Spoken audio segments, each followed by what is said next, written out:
So maybe a good question is, why do you say that? Where does history show us that these things not going well? I know the Middle East is full of them.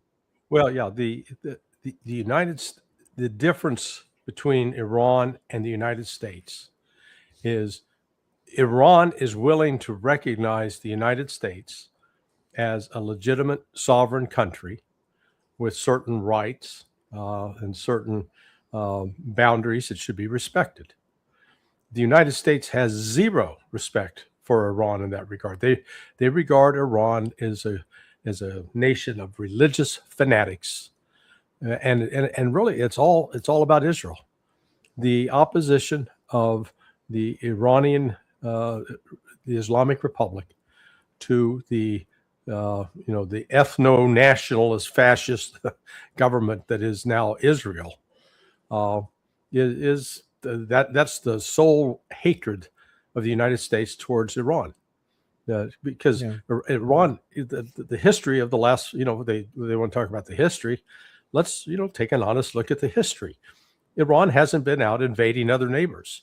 I was listening to someone who was talking, Martin Seif, a former Washington Times reporter, was interviewing this guy. And he was talking about how Iran was launching terrorist attacks on all of its neighbors. Excuse me? The record over the last 40 years is that the Sunni extremists are the ones who are most likely to carry out suicide bombings and attacks on Iran, not the opposite. Really, the Shia are not inclined to do a lot of just random violence against others for being Christian or being Muslim, whatever, not being the right kind of Muslim. But it's been just the opposite with the Sunni crowd. So Iran has been relentlessly demonized without the United States taking responsibility for its own actions. I mean, and we've talked about this before, but starting in 1980, when the Carter administration, there was a secret CIA finding, is what I've been told, that basically the CIA began working against the government of Iran, supporting the government of Iraq. And that so that's where Saddam felt confident that he could launch the attack against Iran in 1980, because the United States was going to back him ultimately, which they did, to the tune of, and realize the irony in all of this. The United States provided Iraq with weapons of mass destruction, chemical weapons. And that war with Iran lasted till 1988. The war stops. A year and a half later, Kuwait is stealing oil from Iraq. At least that was Saddam's belief. So Saddam asked the United States, because he had been working closely with the U.S. intelligence officials. We were giving him aid, economic aid, military aid. So he was like one of our boys. And he asked the April Glaspie, the ambassador, look, they're doing this to us. You guys got a problem if we go take care of it? And her answer was, we don't have a position on that. And then, back to, because I was around for that invasion. I was at State. We actually, ironically, had deployed what was called the Foreign Emergency Support Team, the FEST, to Trinidad and Tobago in mid-July, because there had been a group of Libyan-backed rebels in Trinidad that had taken over the parliament. They'd killed the prime minister. They were holding hostages. So we sent this interagency counterterrorism team down there. It got settled through negotiation. There was no further killing. And so we were trying to figure out how to exfil the plane that our guys flew in on. And, you always want to look for some distraction. And, well, that was the morning that Saddam invaded Kuwait. So we go, well, that's a good cover for action. Nobody would pay attention to us going forward. So, but I remember then I didn't really have the depth and the back knowledge about how we had supported Saddam with weapons of mass destruction during the 1980s. That's what I'm saying. So that kind of gives you an idea of the mindset of the Iranians. Because like the debate, I was just speaking to Mark Conricus, and he's telling me about how the IRGC they're an evil ideological. He didn't use the word evil, but maybe he did. Ideological group, and all they care about is the destruction, is expanding that ideology, exporting it to other countries. You've heard the argument, and the destruction of Israel. But they did say, look, he did make the statement that the supreme leader did meet with his council, even as late as a few years ago, and did talk about the destruction, wiping out Israel. Did meet with who? His council. Ali Khamenei met with his council a couple of years ago. That's what Conricus was telling me. He's talked about the destruction. What is the Supreme Council? The Supreme Council. So Khamenei, but who did he meet with? I don't know exactly. So he said Khamenei as late as 2-3 years in 2023. I think the last time he was talking about coming up with a plan to get rid of Israel. You're saying that that's just Ali Khamenei never wanted to get rid of Israel. No, not the way the Israelis. He wants to. The Iranians want to get rid of this Zionist nationalist, this ethno-nationalist state. That where only people who are, identified as Jewish have the rights. Everybody else, second-class citizens. How do they get rid of that? How do you get rid of that as another country? Like you have to destroy their government, and you have to do a lot. That's a pretty destructive war. You do have to. You may have to destroy that government. There are certain governments worth destroying, in my view, because look at. I mean, they accuse. That's the argument they make, but that's the argument he makes for Iran. I just feel like that argument both sides are making against each other. So let's turn it around and make it for them. I mean, that's what I fact. 70,000 dead. There's not 70,000 dead Iranians. The number they keep coming up with. Oh, they killed 5,000 Iranians. No, they killed 20. No, 35,000. No, it's 45,000 in 1 week. Come on.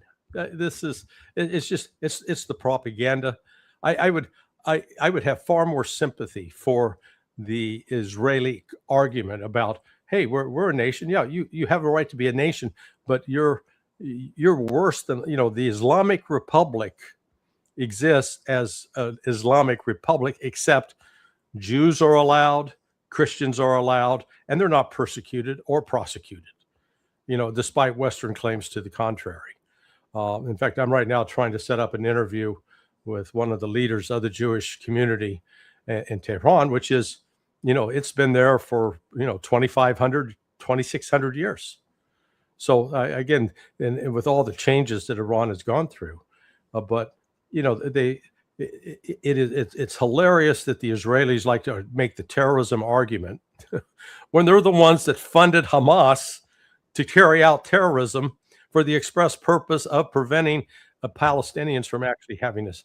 Look, there's another thing I didn't have a chance to ask Conricus. I'll do it again. We do a lot of interviews. We talk about dismantling Iran's nuclear program, which I support. I don't know what your stance is. I've never asked you that question, whether you believe Iran does have the right to have a nuclear weapon. But my counter argument to him, before you answer that question, is like, I don't want Iran to have a nuclear weapon. But the non-proliferation treaty, Israel's not even a signatory to it. Yeah. Why does Iran have a right to have a nuclear weapon? Why does Iran have a right? Why does Israel have a right to have a nuclear weapon? Exactly. I think none of them. What's your position? Should both or neither of them have one? No, I'm against nuclear proliferation across the board. I think expanding those kinds of weapons creates great risk. But to just arbitrarily sit down and say, "Oh, Israel can have one and Iran can't." If Iran has one, then that reduces the chance that Israel is going to attack it, and vice versa. Because why would Iran attack Israel if Israel's sitting there with a nuclear weapon? Nobody's attacking Pakistan. Well, India and Pakistan, they each have nukes. They know the limits that they can go. But North Korea, they're not lining up to attack that. So, but it's been a red herring. That was what, these negotiations supposedly collapsed on. Oh, Iran's trying to get a nuke. We have evidence from history in the last 46 years that Iran, when confronted with someone using a weapon of mass destruction against it, did not retaliate by building the weapon of mass destruction and then using it. And that was when Iraq was attacking Iran with chemical weapons. Iran didn't turn around and say, "Oh, we're getting hit by that. Eye for an eye, tooth for a tooth, mustard gas for mustard gas." No, they refused to do it because it was against Islam. So I give them, they're serious about that part of their religion. that there are certain things you don't do because it is a sin in the eyes of God, which is what Ali Khamenei had been saying for years about nuclear weapons. Iran certainly had the technical, scientific capability, the engineering capability to do it, but they said they wouldn't for religious reasons. Either religious or pragmatic reasons as well. They knew that if they start building a nuclear weapon, they've always wanted to avoid a war with the US. At least that's my position. And it just really looks like it based on their actions since the death of Soleimani, the killing of Soleimani, the 12-day war, the strikes during the 12-day war. Iran's always tried to be more restrained. I've spoke to two people today that made that point. Two of them were part of many negotiations in the region. One of them was Alan Irie, who was part of the JCPOA negotiations. The other one you might know is Aaron David Miller, who worked for the State Department. He was part of a lot of the negotiations over many years in that region. And both made the argument. They both told me, like, Mario, Iran's been very restrained, not only recently, not only during the 12-day war in their response to the American strike on their nuclear program and their nuclear facilities, but even before that, going back to all the way back to Qasem Soleimani. So trying to understand their mindset and where we are right now in the negotiations, we're in a pretty difficult position. Before putting ourselves in Iran's shoes, which I'm sure you'll help us do, is it too early to say the negotiations are dead? Do you think that what I said earlier, I think we said it on the show before the show, that this is part of the process, kind of both sides testing each other and seeing who blinks first? Well, I would say the negotiations are dead as long as the United States refuses to recognize and accept what are Iran's non-negotiable terms. And those terms are, as they laid them out in the 10-point, so-called 10-point plan, that number one, they've got sovereignty over the Strait of Hormuz and will continue to exercise sovereignty over that. And they reserve the right to charge a fee for people, any shipping company wants to come in or out. That's number one. They want an end, a security guarantee that there will be no more attacks against them, as well as an end to the war in Lebanon, and no more attacks on the Houthis or the Iraqis. And they want all their frozen assets released. Those are the critical demands. The sanctions as well, or not anymore? Oh yeah, no, and all the sanctions. Of course, all the sanctions lifted, and the nuclear program, and that they retain the right to enrich uranium, but remain part of the NPT, and will allow IAEA inspections, which goes back to that's what JCPOA was all about. Yeah. So JCPOA capped it at below 4%, 3.6 or whatever. Right. Well, they went up to 60% only after the United States walked away from it, and they did that in a way to try to pressure the West. Hey, if you don't abide by this, then we're going to ramp up. So come back and let's keep the agreement on track, which the West chose not to. So if the West finally gets to a point, which I think they may, because the economic situation is going to continue to worsen, it's going to get worse and worse, and then the West is going to be desperate for a deal. Now, Iran is in a way, maybe they didn't intend it this way, but their attack on the U.S. military bases in the Gulf region is leading to the evacuation of the U.S. forces. So their demand that the U.S. forces withdraw, that's being accomplished because Iran is attacking those bases. So it's not one of their demands. They're letting it happen organically, you're saying? Yeah, it's happening now organically. That's a good way Let's go through the various points. So the first one is a very difficult one, having sovereignty over the Strait of Hormuz. So just to understand, I think their position is to have temporary sovereignty, but to be able to charge some sort of toll to make up for the damages they cause. And the New York Times article puts it anywhere from $600 billion to $1 trillion in damages, which is just insane of a number. It takes so many years to be able to generate that much GDP, and to be able to destroy it in a month of bombing is just so horrific. The wars are just so stupid. But anyway, it's just to be able to generate enough money to make up for these damages, reparations. So more of a temporary solution, because a permanent solution from an international law perspective, that becomes a pretty big problem, because then any other choke point, any other country that has access to the straits, like Turkey and others that have their own straits, Malacca Straits, there's now a precedent for all these countries to enforce, to potentially leverage their leverage, to be able to use their leverage to be able to charge a toll on these straits as well. So that could cause a pretty big international problem. So do you think Iran wants a permanent ownership of the Straits or more of a temporary solution to make up for the damages? Yeah, I think they'll want it permanent because they've now just, this leverage has been their potential all throughout the years, but they were never in a position to exercise it. And what's put them in a position to exercise it are the presence of drones and ballistic missiles, because they talk about trying to open the Strait of, Trump talking about opening the Strait of Hormuz. Okay, well, you go in and try to clear the mines. Good luck with that, because as you clear them, Iran can still replace the mines. You talk about wanting to seize the territory. Well, if you seize that Kemish Island, for example, which is right there at the bend of the strait, you got your troops there. How do they guarantee that the ships that are coming through are not going to get hit by a drone or missile that's launched from 300 miles inland? The only way to guarantee that won't happen is you're going to have to invade and occupy 300 miles inland. And the West is not going to do that. They can't. They don't have the manpower, and the cost would, in terms of loss of life, not to mention the economics of it, would be just too great.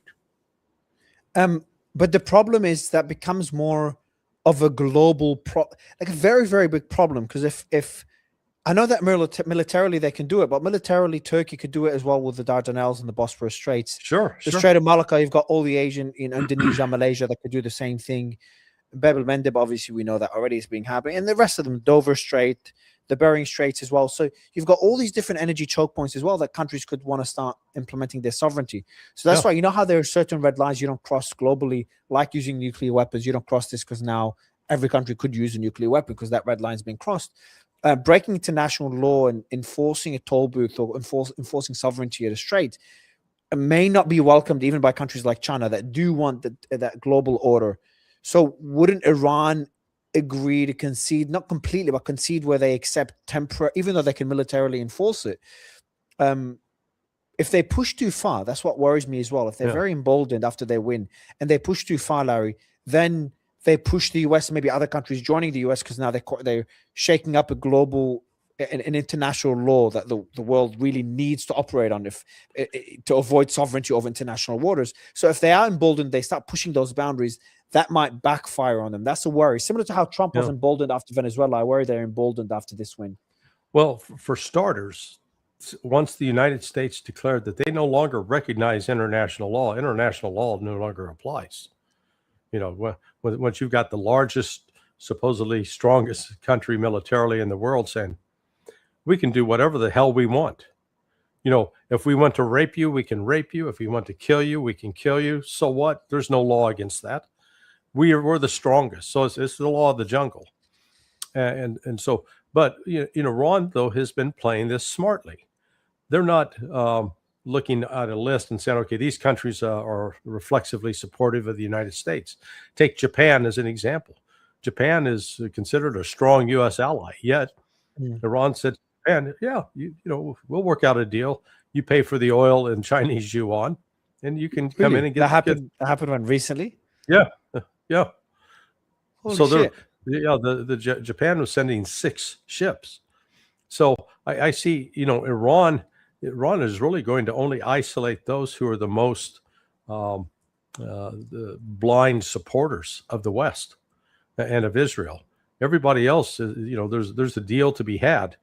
And given the conduct of Donald Trump and Bibi Netanyahu, I don't think it's going to be a stretch for Iran to, reach out to other countries and cut deals with them. At the end, it's only going to be Israel and the United States looking in from the outside. That's a very good point. Like, this is because when I spoke to the gentleman I mentioned, I can forget, I'm really bad with names, but when I spoke to the negotiator, not Alan, the other one, Aaron David Miller. Aaron, he's incredible. I really enjoyed my conversation with him. He's just full of knowledge. And when I had a conversation with him, he told me a scenario which I think is very likely, is that we don't reach a deal in these negotiations, and instead they'll just wither away and it becomes the new norm. It's like they just leave it unsolved. You remember how I said in our discussion early on, like, the best thing Trump could do is walk away and leave the mess. He created the mess, But the best thing to do is not try to fix it and go dig deeper, dig the US deeper into the problem, but just walk away. Sure. Not ideal, maybe not fair, because the rest of the world has to solve it, but it could be the best, if not the only solution. And what Aaron said, he goes, Mario, what could happen now in these negotiations, like many things in the region, in the Middle East, they just remain unresolved. Gaza being the most heartbreaking one, Palestine. So this goes on down the same path, that every country needs to make a deal with Iran, and Iran now makes the decisions. And as long as it doesn't impact the US, or as long as the US doesn't suffer directly, and the US barely needs the Strait of Hormuz, so as long as the US doesn't suffer directly, which it won't, then it's no longer America's problem. It's the problem of the rest of the world, and countries will sort it diplomatically with Iran, based on Iran's terms to an extent. Some can make you can make the argument that by keeping the Strait of Hormuz closed, the United States is going to be one of the major beneficiaries, just like Russia, because the United States is a major producer of liquid natural gas. So the liquid natural gas industry in the United States is going to be going through a boom time. And I don't mean from an explosion. I mean just rapid growth and expansion. And it'll become a very profitable sector. And actually, you could almost make the case that that's what Trump is trying to do. Now, his announcement today that he's going to enforce a blockade on the blockade is yeah, I don't get that. It wouldn't surprise me if an hour and a half before the market opens tomorrow, he'll announce, "Oh, never mind, we're not going to do that." Do his weekly market manipulation thing. But I do anticipate that because of the breakdown of the talks, the oil prices are going to go roaring back up into triple digits on the oil futures. They're already the actual sales are already triple digits at like 140. But the oil futures were counting that this crisis would pass and we'd be in calmer times. And that's what drove it down to like 97. But it'll be up and the stock market will be down, unless Trump comes up with another one of his miracle, magical last-minute saves, supposedly. So American gas exports are up since the Strait of Hormuz has been closed. Obviously, you'd expect that, especially to Europe, I think. Less so to Asia as well, Europe and Asia. So yeah, the US could be gaining in some way, but also the US is suffering. Trump is suffering. Gas prices are up, and when the global economy suffers, the global economy suffers. The world's biggest economy will suffer as well. Before we look at Trump's strategy, let's go through the Iranian demands that we went through earlier. We talked about the sovereignty over the Strait of Hormuz. My guess would have been it would be temporary. You said it would be permanent because they can. The latter could be tricky, but you never know. Everything that's impossible is becoming impossible. Then the second one is non-negotiable: security guarantees. Right. No one should be disputing that. I don't know how those guarantees look like. I know we've discussed this before, but who can guarantee that the U.S. won't strike a country? Well, one way to guarantee that is to force all U.S. bases in the area in the region to close. If they're out, then it's really a difficult task to both attack and sustain an attack. Just throwing one punch, dropping one bomb, that doesn't solve anything. And what the United States is going to learn, much to its chagrin, is we do not have the military force to be able to sustain the operation at the level we think would be required to defeat Iran. Because ultimately, to defeat Iran, you're going to have to send in a ground force. They're going to have to occupy the country, and that's not going to happen. And compounding all of this, though, is that China's role has become quite dynamic, both in terms of supplying advanced weaponry.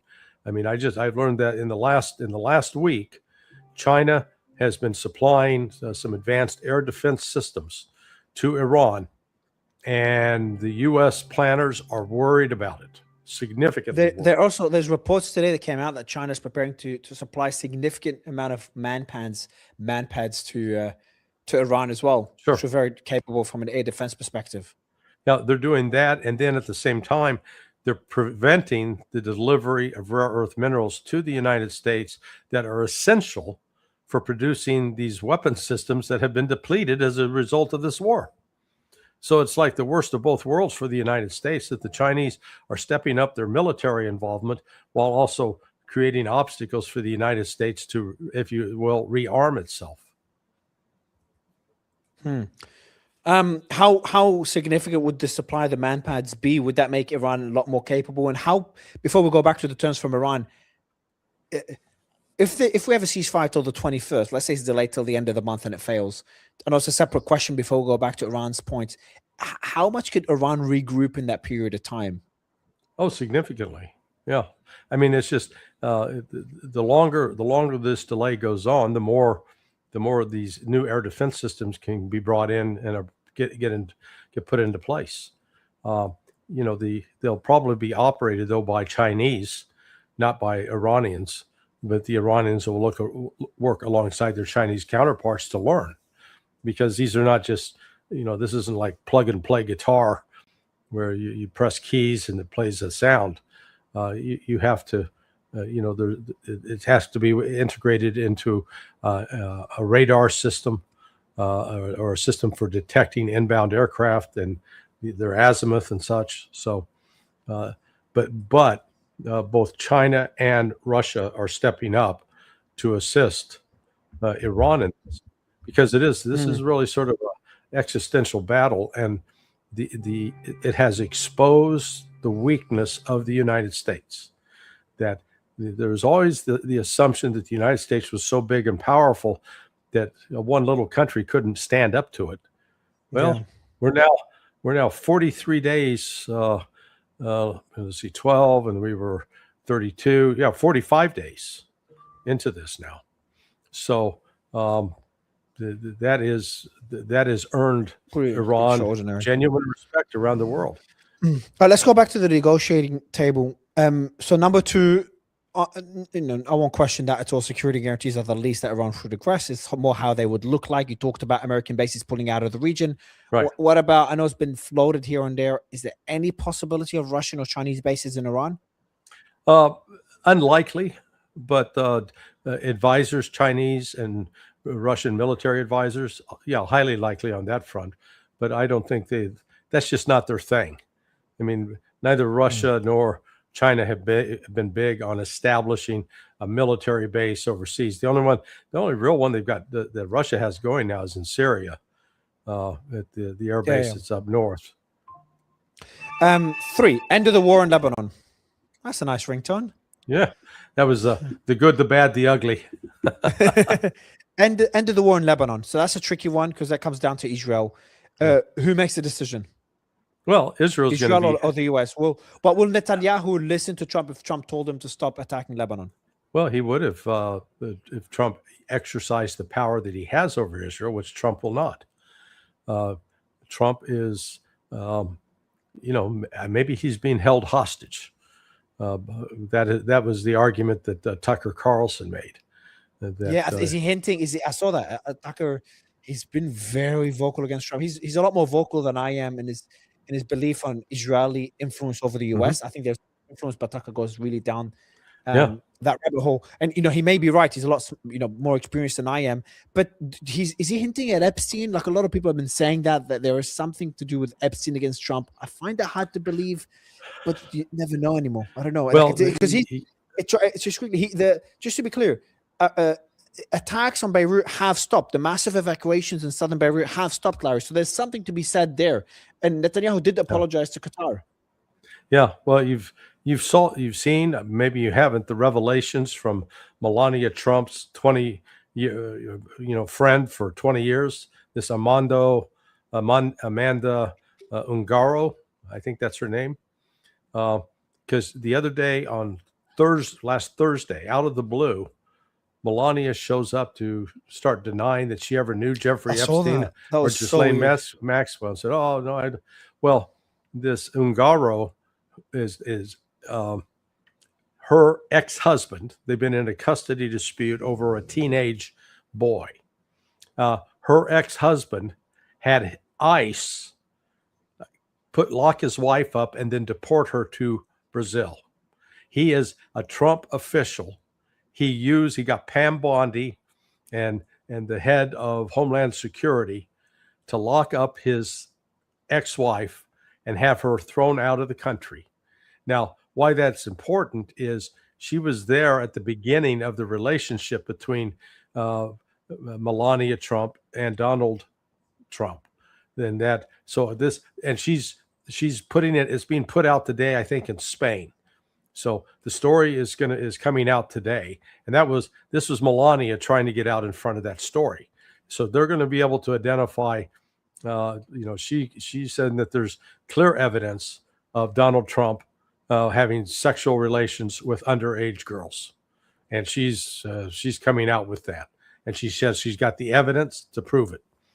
So you've got that hanging over in the background, and then Trump's just bizarre behavior of late, trashing, the attacks he's made leveled on Tucker Carlson, Candace Owens, Alex Jones, Megyn Kelly. Now, because people are now resurfacing all these videos from the campaign 2024 where he's got them calling them pals and they're great people and they're wonderful and he have them on stage. And now he's accusing them of being low IQ and stupid. I mean, just the kind of the insults that a 13-year-old kid with bad social skills would use. It's immature and silly, and it has been watching all these folks respond. In fact, Alex Jones just did a hilarious piece. I saw that. I saw it. Yeah, I don't know what the name of the comedian is, but he gave him the IQ test. Tucker is putting out caps that say low IQ on them. So yeah, I mean that is the way you hurt Donald Trump. You make fun of him. You make him a joke. And he can't stand that. And so with all this escalating in the background, Trump is in a position to tell Israel what to do, and he won't, because Israel's got something on him. That brings us back to where we started. Yeah. All right. So that's where we started. End of the war in Lebanon. Do you think Israel's not the one that listens to Trump? Netanyahu decides to an extent. Obviously, Trump can pressure Israel, but not dictate to Israel. Number 4, the frozen assets for Iran. Different people give me numbers, but it's about over $100 billion if you put it all together. Now, Iran, I think, is requesting $23 billion out of it. Do you think they'll get those $23 billion? Not until the United States is ready to make a deal. And so, but do you think the U.S. would fold on this one? Ultimately, I think they will. They'll have to, because what we're looking at here is it's a global recession. It's now a question of, will it become a global depression? And the United States will come under increased pressure from the people that it thought were its allies, who are now facing economic chaos at home, and they're gonna choose survival over maintaining a relationship with the United States. By the way, there's a Brigadier General Hassan Hassanzadeh, commander of the IRGC, who Israel said he was killed. He was just seen in a motorcycle celebrating. That's him right there. That's just roaming around the streets in Iran. He's the commander of Brigadier General in the IRGC. He was labeled as dead by Israel during the war. So he turned out to be similar to the 12-day war. Just came out now. Not maybe I don't know how significant it is. Maybe they got one wrong, but just significant nonetheless. That not everyone that Israel says has been killed means has been killed. We saw that in the 12-day war as well. Just a quick point, because that's a good time to talk about Trump's response. He talks about doing a blockade on the Strait of Hormuz. So what he's doing, something we've again talked about before, is that what Iran's doing right now is like, hey, our biggest card is the closure of the Strait of Hormuz, because we hold the global economy hostage on multiple fronts. Now, not only oil itself, but refined oil. A lot of the refining for Europe is done in the Gulf. You've got the gas from Qatar, helium is required for the chips, for the microchips that is leading the technological boom, the AI boom. You got fertilizers. That impacts all aspects of the economy, from cargo ships themselves that need the fuel to the planes that need diesel. You've got the microchips. All the technology sectors are going to be impacted. You got fertilizers, food shortages. You got every single sector of the global economy is going to be hit, and Iran has their chokehold on that chokehold. So what Trump is trying to do is do the same thing, but not do it to Iran. So Iran's still able to export their oil and still able to make bank. And we've talked about how they are in a better position by selling more oil than before the war at a higher price. Right. Well, Trump knows this, and he's trying to close that up for Iran. Now, the good thing is it could work. It could choke off Iran. But the bad thing is that the global economy is completely screwed now. Gas prices would just skyrocket. Well, yeah, because remember, Trump lifted the sanctions on Iranian oil Yeah. because they needed that Iranian oil supply on the global market to avoid the very chaos that you're talking about. That's why I Yeah. say the United States is not working from a strategy. They're just, man, wake up one morning and, however they feel, they do that. It's feelings, it's not thought. So, and that's why I say it would not surprise me at all that with making this announcement today that he's going to put a blockade on, that's stock futures are going down, oil futures are going up, and then in the morning, like at 7:30, an hour and a half before the market open, Trump will make an announcement. We've reconsidered. We're not going to do this, and to try to again drive the price of oil back down and the stock market back up.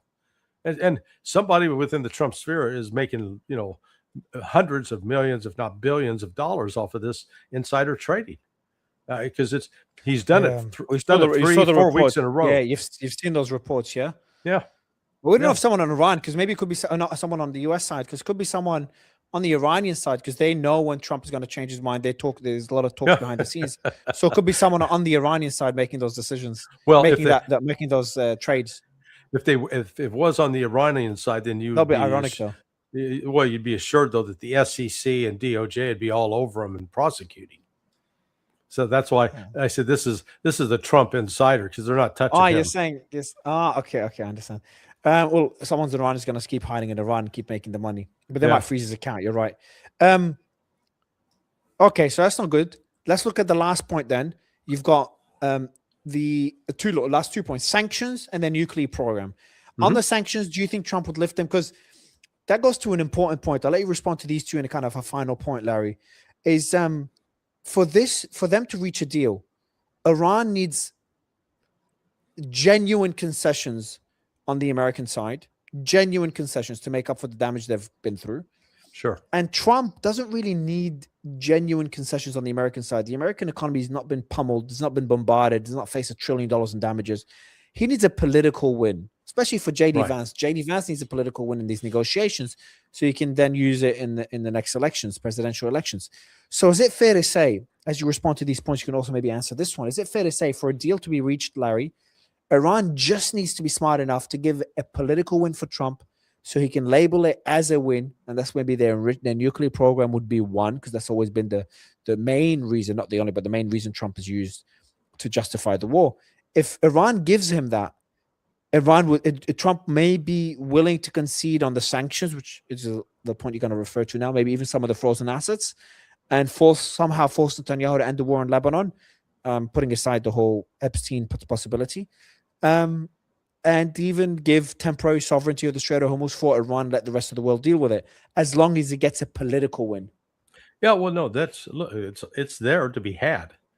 If Trump was smart, he would go to the Iranians and say, "Look, we recognize that you have the right as a sovereign nation to enrich uranium, but I need the assurance that you're not going to enrich to the point that you could make a nuclear weapon.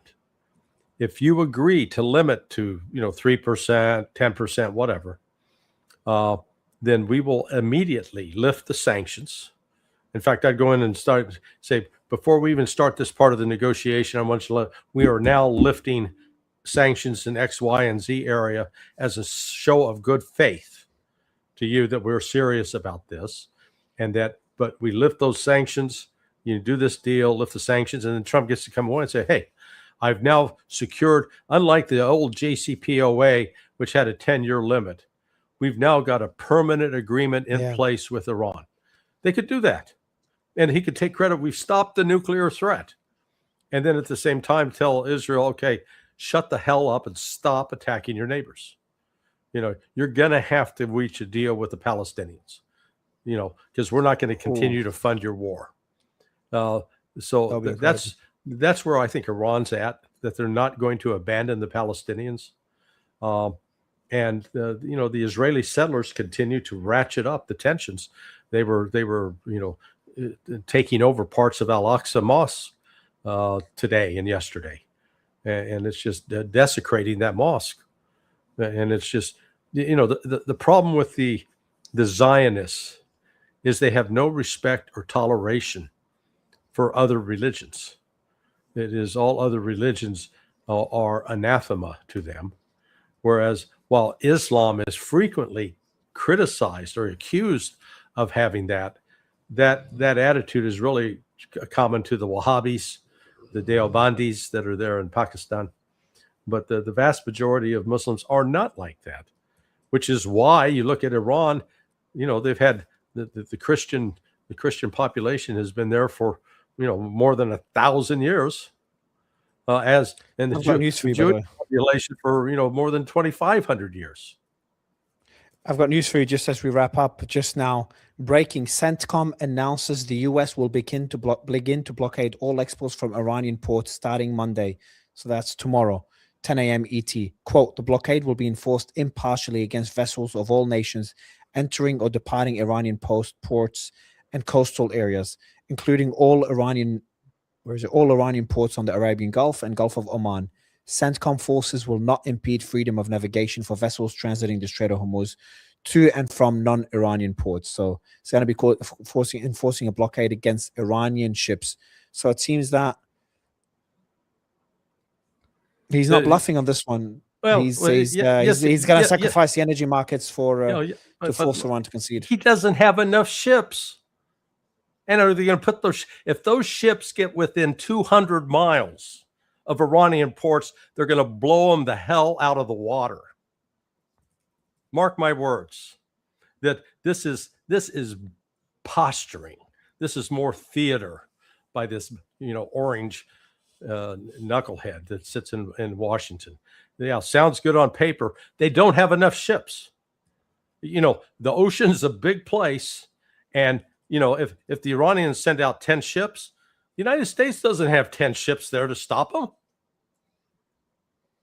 I think they've got a total of 6.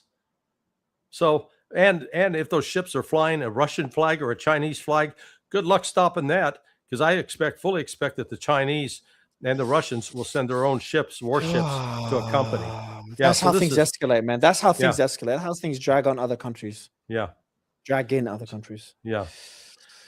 So, my friend, Larry, thank you so much, my friend. Thank you. I'm going to go see one of your other friends, Peter Kersen. Oh, nice. All right, man. Enjoy. All right, my friend. Hey, keep up. I enjoy your positive attitude.